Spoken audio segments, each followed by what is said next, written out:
यहाँ से गेट से शुरू हो जाता है जी, एंटर होते ही भ्रष्टाचार और कमिश्नर साहब की टेबल पे जाके रुकता है जी। जितना भी हरियाणा के अंदर जो भी भ्रष्ट अधिकारी है वो रोहतक नगर निगम के अंदर है। सभी अधिकारियों की मिली भगत है, पैसे ले लेते हैं, अपने परसेंटेज पे पास कर देते हैं, उनके बिल पास हो जाते हैं, ठेकेदार अपने घर बैठ जाते हैं। जो हमारा चौराहा है उसके बीच में छोटा बूथ बनाएगा, पर ये नहीं पता था कि नगर निगम की जगह कब्जा करवा दिया गया निगम अधिकारियों ने। इसमें भी मेरे हिसाब से गोलमाल मिलेगा।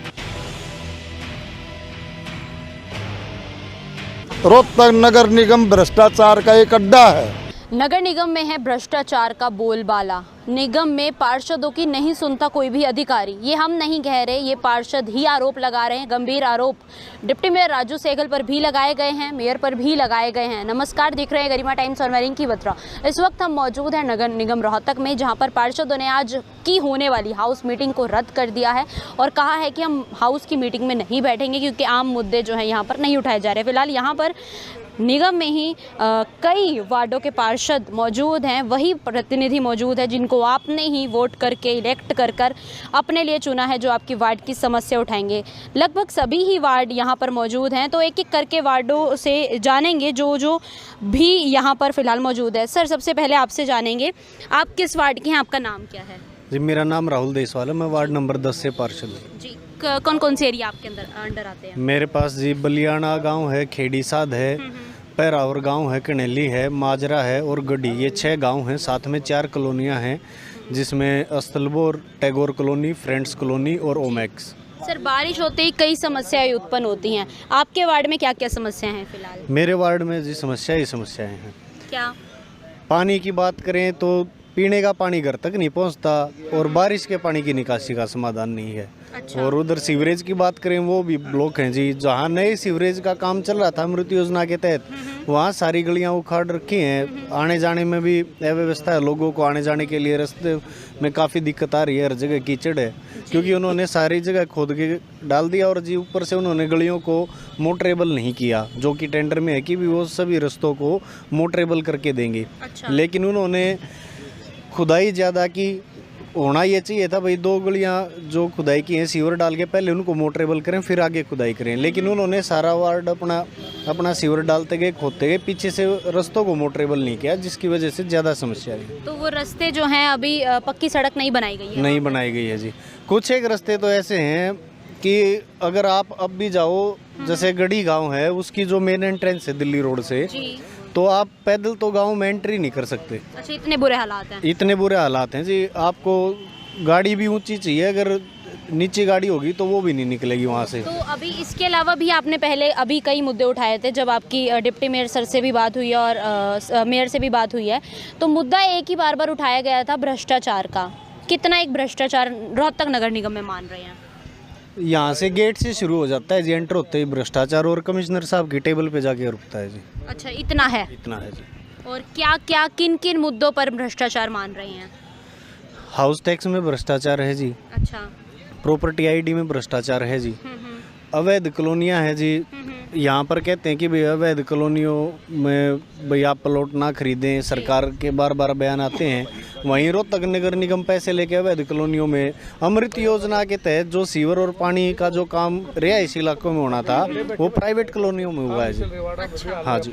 तो इसके अलावा भी जो 55 फीट से ज़्यादा मंजिला इमारत है उन पर भी नगर निगम कई बार शिकंजा कसता है, लेकिन अब वो भी रुक चुका है, उस पर क्या कहेंगे? मेरे को कुछ कहने की जरूरत नहीं, जब आप खुद ही बता रहे हैं कि वो पंजा रुक चुका है, सिकंजा रुक चुका है। इनके पास जिस काम ये हमारे को कहते हैं, जब हम कहते हैं कि जी अवैध कॉलोनियाँ कट रही हैं, हाँ जी, तो ये हमारे को कहते हैं कि भाई आप हमारे को बताओ कहाँ अवैध कॉलोनी कटी है। अच्छा। जबकि अगर पूरे शहर में कहीं भी अब कंस्ट्रक्शन चल रही हो, अगर वहाँ 2 इंच भी लेंटर डलता है तो उससे पहले ये पहुँच जाते हैं अपना पैसा लेने के लिए।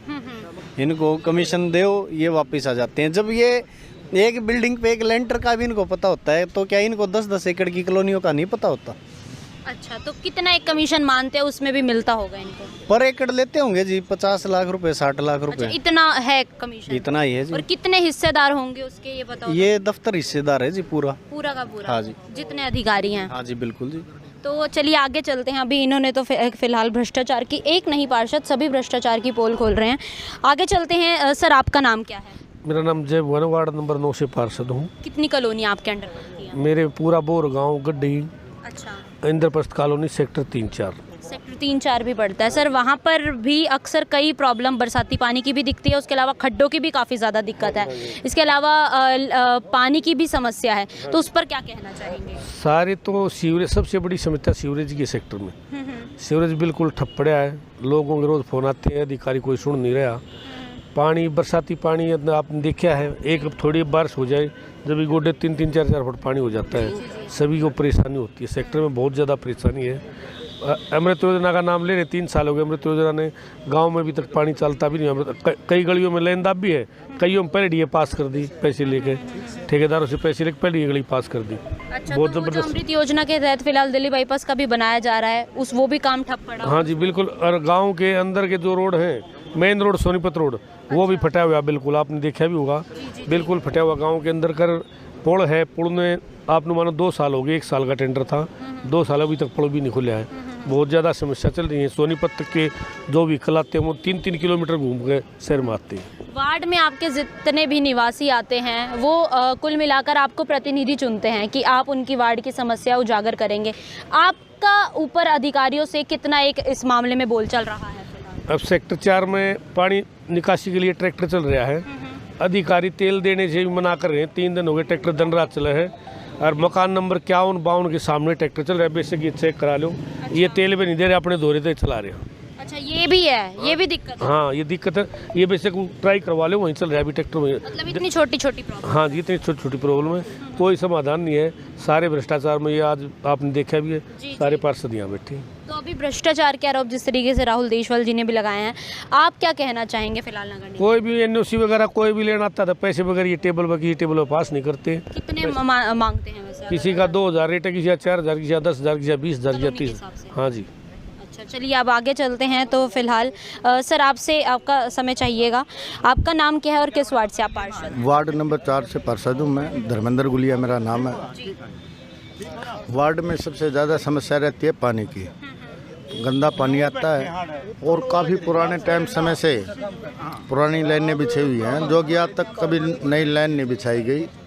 जैसे बाबरा बाज़ार आता है, प्रधाना मोहल्ला आता है, बड़ा बाज़ार आता है, सब्जी मंडी आती है, सही स्टाफ आता है। तो मेरे वार्ड में गली भी ज़्यादा भीड़ी है, तो उनमें कोई भी अधिकारी काम करके खुश नहीं है।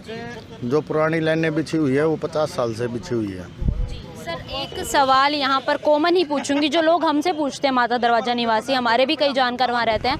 आपके घर के बाहर ही बिल्कुल 1 साल पहले तकरीबन रोड बनी थी, वो ऐसे उखड़ी है रोड जैसे सड़क ही नहीं थी वहाँ पर कभी, तो उस पर क्या कहना चाहेंगे? उसके बारे में सुमित नंदल था एक्शन, उस समय पे मैंने एप्लीकेशन भी दी थी अधिकारी को, और 3 महीने बाद ही वो रोड उखड़ गया था, जो कि 5 साल के लिए बोला गया था। और किसी भी पार्षद से ये नहीं पूछा गया कि यहाँ पे मैस्टिक रोड बिछाए या ना बिछाए। जैसे वो रोड पहले से ही अच्छा बना हुआ था, तो उसके ऊपर भी मैस्टिक की लेयर घेर दी गई, और बाद में शिकायत करने पर भी किसी भी ठेकेदार पर कोई कार्रवाई नहीं की। एप्लीकेशन देने के बाद आज इनसे पूछ के देखो, वो एप्लीकेशन इनके पास मिलेगी भी नहीं। अच्छा, ये इस तरीके का भ्रष्टाचार है। और जो मेरे वार्ड में पानी का बूस्टर बन गया है, आज तक 3 साल हो गए, उस पानी के बूस्टर में ना तो कोई मोटर रखी गई है। और मैंने अधिकारियों को बताया, उसमें एक कमरा बना हुआ है, उसमें जो कि पिल्ली ईंट लगा रखी है, 25 लाख रुपए का एस्टीमेट बना रखा है इन्होंने, जो कि आज तक उसकी कोई जांच नहीं हुई है, ना ही उसमें कोई मोटर रखी गई है। इन्होंने बताया बाद में अगर जी मोटर रखवाई जाएंगी, इसके ऊपर कमरा बनाया जाएगा। हाथ तक रोड ऐसे फटी हुई है, जो पाइपलाइन दाब रखी है, ना उसको चेक किया गया है। बिल्कुल तरफ से क्या जवाब रहने वाला है, सवाल क्या रहने वाला है? सभी अधिकारियों की मिली भगत है, पैसे ले लेते हैं, अपने परसेंटेज पे पास कर देते हैं, उनके बिल पास हो जाते हैं, ठेकेदार अपने घर बैठ जाते हैं। ये काम है, यही काम है, और आगे भी यही चलने वाला है। आगे भी यही चलेगा। जब पार्षदों की नहीं सुनेगा तो यही चलेगा। पार्षदों के कहीं दस्तक नहीं होते, पार्षदों से पूछा नहीं जाता। अच्छा, आपसे वैसे अगर आप ही के वार्ड की समस्या, तो क्या आपसे एक बार भी सवाल जवाब नहीं? कोई सवाल जवाब नहीं होते, ना कोई पूछा जाता है। और जैसे डी प्लान के काम हुए थे धर्मशाला वगैरह के, तो तो वो भी अधूरे काम अब तक अटके हुए हैं, कोई काम पूरा नहीं हुआ है। चलिए अब आगे जो हैं उनसे अगले पार्षद जी से पूछ लेते हैं। सर सबसे पहले आपका नाम क्या है? देवेंद्र सिंह, कौन से वार्ड से हैं आप? वार्ड 18 से। और क्या कॉलोनियाँ आती हैं आपके अंदर? मेरे वार्ड में 8 कॉलोनियाँ हैं। नाम sir? Janta colony, new Janta colony, new Rajendra colony, new Agrasen colony, Anaj Mandi, meat market, Palika colony, तो ये वह संस्था। अच्छा, ये सभी कॉलोनियाँ आपके अंडर पड़ती है। और काफ़ी अभी आप भी सवाल जवाब करते हुए नज़र आ रहे थे सीनियर डिप्टी मेयर से भी, और बार बार एक ही सवाल रह रहा था कि अगर मेयर साहब से कुर्सी नहीं संभलती तो छोड़ दीजिए। उस पर आप क्या कहना चाहेंगे? वो बार बार कोई भी काम का मेरे साहब यो काम इस तरह होना चाहिए, एक ही बात कहते हैं, अधिकारी मेरी मानते नहीं, मेरा अच्छा, ये फोन मेयर साहब कहते हैं। हाँ जी, हाँ जी, तो फिर ना ही मानते तो क्यों इस कुर्सी का लठ दे रहा, छोड़ दे तू, और क्यों भाई ने बैठावांगे इसको ऊपर। अच्छा, तो क्या मान रहे हैं कि सिर्फ मोहर लगाने के लिए मेयर साहब को रख रखा है? मोर भी ना लगाता, अच्छा, मोहर भी नहीं लगा? ना मोर भी ना लगाता।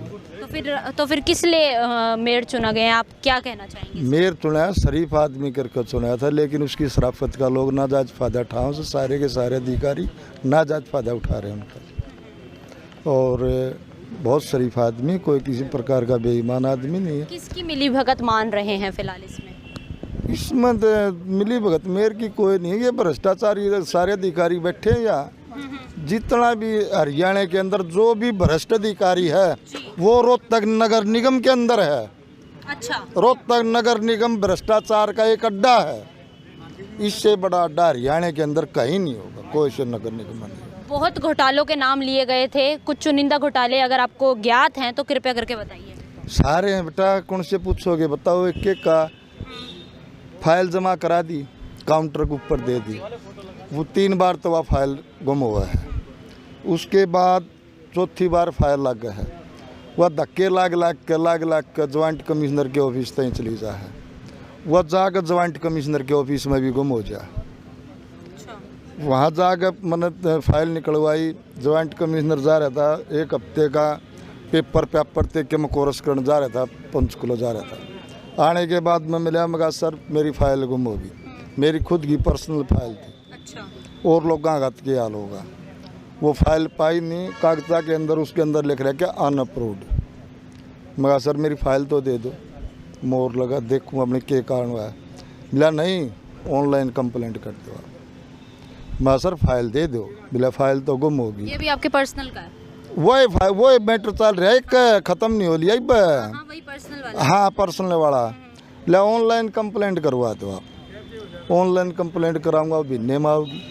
इनका पर्सनल नहीं था, वार्ड के आदमी का था। फोकाट कर मेरा इकट्ठा ही था ना, पर्सनल था। कति मेरा पर्सनल लड़ा यो का हाल हो रहा था, लोग कहाँ के हाल आदमी का पर्सनल का था, तेरा आपका खुद का थोड़ी था, जो कहने की बात जो बता। जी, वार्ड का आदमी था। तो यो हाल हो रहा है, बहुत बुरा हाल हो रहा है। कोई सुनिया नहीं, पार्षद की शकल अधिकारियाँ दिख जाता, आँख काटने लग जा से आगे कदे थरी बातों का भेद लग जाना। मन ने कई बार अटक लिया, भाई निगम में कितनी गाड़ी है, हमारे को उनका डाटा दिया जाए, महीने में कितना तेल खा, कितनी तनख्वाह जा, कितना मेंटेनेंस है, कोई किसी प्रकार का कोई वो नहीं रखा जाए। अगला कदम क्या रहने वाला है? आज तो अगला आप कदम ये हो सके तो ये भ्रष्टाचारी अड़े जाते रहेंगे, 5 से इंक्वायरी करवा देंगे। हाँ। ना तो क्यों कितना लंबा चल जाओ। अच्छा, तो ये है फिलहाल हालात। सर आप बोल रहे थे, पहले तो आपका नाम जानना चाहेंगे, क्या है आपका नाम? मैं अनिल कुमार, वार्ड नंबर 21 से पार्षद हूँ। फिलहाल भाईचारे के आशीर्वाद से रोहतक नगर निगम में डिप्टी मेयर का पद मेरे पास है। जी। तो रोहतक नगर निगम के अंदर भ्रष्टाचार का बोलबाला है। जी बिल्कुल। और यहाँ पर सीवर से लेके गंदा पानी, ठीक है, और ना कोई विकास कार्य है। लोग अपने एक खून पसीने की कमाई से हाउस टैक्स भरते हैं, वो सोचते हैं हाउस टैक्स से हमारी सुविधा मिलेगी, पर यहाँ सिर्फ वो अपनी तनख्वाह में अधिकारी उसको कर देते हैं, यानी धरातल पर कुछ नहीं। यहाँ पे 568 करोड़ का अमृत योजना का प्रोजेक्ट आया सेंट्रल गवर्नमेंट से। हमने बार वर्क्स कमेटी ने भी, हमने खुद भी खूब डिमांड करी, भाई वो पैसा कहाँ लगा, धरातल पर दिखाया जाए, पर अधिकारियों के पास उसका कोई जवाब नहीं था। पेमेंट कर दी गई, पूछते हैं तो कह रहे हैं 10% रहेगा, 90% काम तो हो चुका है। हम पूछते हैं काम बताओ, काम कहाँ हुआ, धरातल पर दिखाने के लिए तैयार नहीं। तो उसके विरोध में हम धरने बैठे हैं कि आम जनता के पैसे का हमको हम लूटने नहीं देंगे, बर्बाद नहीं होने देंगे। सर, इसके अलावा अगर मैं बात करूं तो फिलहाल यहाँ पर जो पुलिस के बूथ बनाए गए हैं, क्या निगम के पास इतना भी पैसा नहीं था कि वो पुलिस के बूथ जहाँ पर पुलिस को बिठाया जाता है, जो हमारे सेवा सुरक्षा सहयोग की बात करती है पुलिस, उसके लिए निगम के पास इतना भी पैसा नहीं था कि वो बूथ खुद हमारे वैसे ये है कि ये हमारे नगर निगम के उसमें नहीं है, ये एसपी ऑफिस का अलग से मैटर होता है। पर ये सर, जानकारी के लिए आपको बता दें कि ये नगर निगम ने ही फाइल पिछले टेंडर में पास की थी। पिछली जो मीटिंग हुई थी उसमें 8 अप्रैल को जो बैठक, टेंडर पास नहीं हुआ था, टेंडर पास नहीं हुआ, लेकिन उसमें 5 फिलहाल बात की थी। प्रोजेक्ट के लिए करा था भाई, जो है ना, एक बार कोई प्राइवेट कंपनी इसको लगाना चाह रही थी कि भाई हमको सुविधा दे, ठीक है। तो हमने ये कहा था कि जो बूथ, हमारे को नहीं पता कि हमारे साथ अधिकारियों ने इसमें भी गोलमाल करके बात बताई गई कि जहाँ चौराहे के बीच में, जो हमारा चौराहा है उसके बीच में छोटा बूथ बनाएगा जहाँ पुलिसकर्मी धूप में बारिश में खड़ा हो सके। पर ये नहीं पता था कि नगर निगम की जगह पर वो पूरा अपना हॉल की तरह उसको वो बना लेंगे, कब्जा करवा दिया गया निगम अधिकारियों ने। इसमें भी मेरे हिसाब से गोलमाल मिलेगा। हाँ जी, ये सर एजेंडे में भी इसकी बात फिलहाल लिखी है। ठीक है ना। तो ये अब हमने इस मीटिंग में, चलो ये भ्रष्टाचार के ऊपर कमिश्नर साहब जवाब नहीं दे पाए। उन्होंने कहा कि भाई माना कि पीछे हाँ भ्रष्टाचार हुआ है, पर मैं साथ बैठा था, ये नहीं कहा कि भाई हुआ है उसकी मैं इंक्वायरी कराऊंगा। अच्छा, फिर क्या कहा? उन्होंने कहा कि भाई आगे से कोई किसी तरह कोई दिक्कत नहीं होगी, ठीक है। एक तो आदमी कहता है कि भाई जो भ्रष्टाचार मैं मानता हूँ हुआ है और उस पर हम इंक्वायरी कराएंगे। ये नए कमिश्नर ने बताया, पुराने? नहीं, अभी वाले ने। अच्छा, उन्होंने ठोस जवाब नहीं दिया कि भाई उसकी इंक्वायरी कराओ। अगर वो ठोस जवाब देते तो हम क्यों धरने बैठते। तो आगे जो है फिलहाल अभी और भी पार्षद हैं कुल मिलाकर। सर, आपसे भी जानना चाहेंगे, आप कहाँ के पार्षद हैं फिलहाल? वार्ड नंबर 20, नाम क्या है सर आपका? सूरजमल किलोई। किलोई के हैं आप। तो सर, यहाँ पर आपके किलोई में क्या क्या दिक्कतों का सामना आम जन को करना पड़ता है? कलोई तो मेरा गांव है वो, लेकिन वो पंचायत है वहाँ। अच्छा, अभी शहर में है, कलोई नहीं आता। अच्छा, तो शहर जिस वार्ड के आप बता रहे हैं 20 नंबर के, वहाँ पर क्या है? वहाँ पे दिक्कत है, सीवर की दिक्कत है। वही कॉमन आम। हाँ, सीवर की पिछले 3 साल पहले अमृत योजना में 1 करोड़ का टेंडर हुआ था।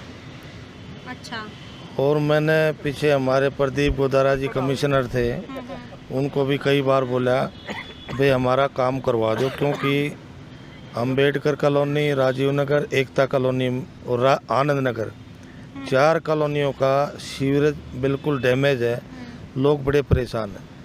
लेकिन अमृत योजना ने कई बार वहाँ गए, घूम फिर के गलियों में मेरे को भी तंग किया, कई बार तंग किया। मैंने खुशी हुई भाई चलो काम शुरू होगा, लेकिन उन्होंने झूठे दिलासे दिलाते रहे। और 3 साल तक मुझे लगता है वो 1 करोड़ रुपया भी कहीं ना कहीं लगा के उसे चूना लगा दिया होगा। मुझे कब तक ऐसे दिलासे देने का इरादा है नगर निगम द्वारा? नगर निगम द्वारा ना अमृत योजना का कार्य था। नगर निगम के जो अधिकारी हैं वो उसको जो ना सुपरविजन करते हैं। अच्छा, तो यहाँ को सुनने वाला तो है नहीं। तो मैं तो ये कहता हूँ भाई जो हमारा अभी 1 करोड़ रुपया है अमृत योजना के पास, वो पैसा पब्लिक हेल्थ में दे दें, क्योंकि पब्लिक हेल्थ ने मेन काम तो पब्लिक हेल्थ का, जो पानी और सीवर का काम नगर निगम कर रही है या अमृत योजना कर रही है, वो बिल्कुल गलत कर रही है। क्यों? ये तो उल्टे सीधे काम करके चले जाएंगे, बाद को परेशानी पब्लिक हेल्थ को होगी। तो इसलिए ये पैसा पब्लिक हेल्थ को देना चाहिए था। जो आदमी काम करे वो बाद में जिम्मेदार भी हो। ये तो उल्टे सीधे काम करके चले जाएंगे, उस काम का कोई जिम्मेदार होगा नहीं। पब्लिक हेल्थ कह देंगे हमने करा नहीं है काम, वो गलत काम करके। तो इसमें बड़ा गोलमाल है इस मामले में। तो भ्रष्टाचार की बार बार और पार्षदों द्वारा भी आरोप लगाए जा रहे हैं, आप क्या कहना चाहेंगे? भ्रष्टाचार तो है ही, जैसे अमृत योजना सबसे बड़ा घपला है। इसके अलावा भी तो और कई होंगे। और जैसे इन्होंने एनओसी का मामला आया पीछे, यहाँ बहुत बड़ी लोगों की तादाद में घूमते रहते थे, सुनने में आता था भाई मैंने 5,000 रुपये एनओसी लिए है, 10 में लिए, 20 में लिए, इस तरह के मामले होते। लेकिन अभी महीने से एनओसी का मामला ठीक हुआ नहीं, तो यहाँ बहुत बुरा हाल था। उस टाइम में बदबू आ रही थी भ्रष्टाचार की। तो पार्षदों ने आवाज़ उठाई है, क्या ये आवाज़ ऊपर तक जाने वाली है? क्या लग रहा है इसका सोल्यूशन होगा? तो जाने चाहिए, जब जनता की आवाज़ जब निकलेगी तो ऊपर तक जो जरूर जाएगी। ऐसी आप हो, मीडिया हो, मीडिया जनता की तीसरी आंख है, आपके माध्यम से जाएगी ये बात ऊपर। जी जी जी। हाँ, चलिए चलिए, अब यहाँ पर फिलहाल सभी पार्षदों ने आरोप लगाया है कुल मिलाकर कि भ्रष्टाचार का अड्डा फिलहाल नगर निगम रोहतक बन चुका है। इसके अलावा जो प्रतिनिधियों को जनता चुनती है वो कुल मिलाकर इसलिए ही चुनती है कि जनहित की जो समस्या हैं वो पार्षद जो हैं इस तरीके से नगर निगम में या फिर हाउस की मीटिंग में उठा पाएँ ताकि वो समस्याओं का समाधान हो सके। खबर में अगर आपको नॉलेज मिली हो तो ज़रूर शेयर कीजिए। कैमरामैन मोनू भट्टी के साथ गरिमा टाइम्स के लिए मैं रिंकी बत्रा, नमस्कार।